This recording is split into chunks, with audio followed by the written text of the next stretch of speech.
buhay ng marangal, yung tipong di ka na sumasandal sa salitang kahirapan, palagi ang katanungan ng kabataan.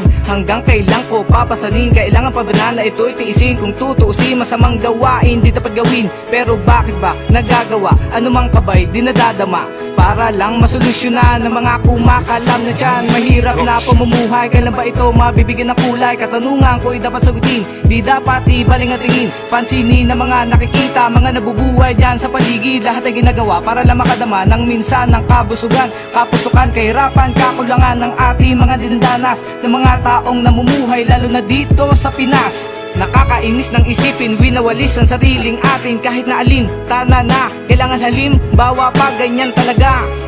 Kailangan matatagang iyong kalooban, dapat na ilaban, pinapaglaban, katiwalian ay pinapalitan.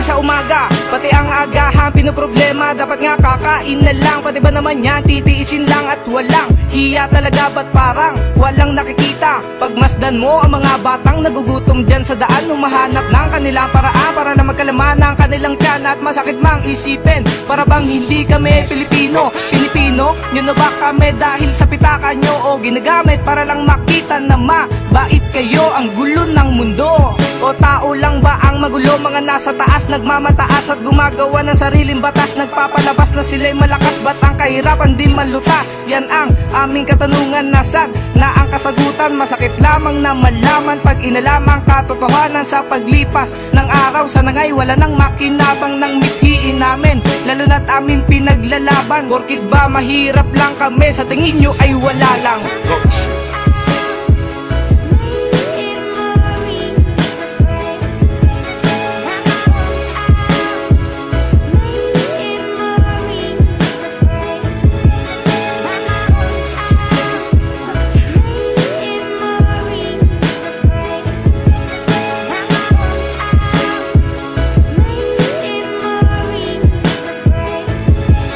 Pagbabago, kailangan pa ba na muli kong tawagin para lang madama at makita ng mga taong gamit dila?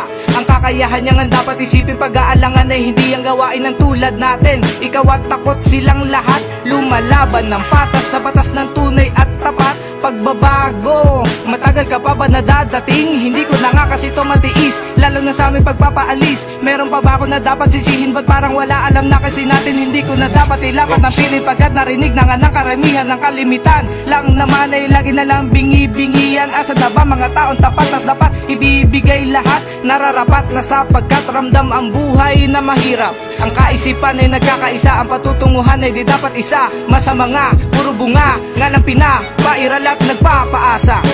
Pilipinas, kamusta? Kinakaya nyo na lang ba ang inyong mga nakikita?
Chris Music.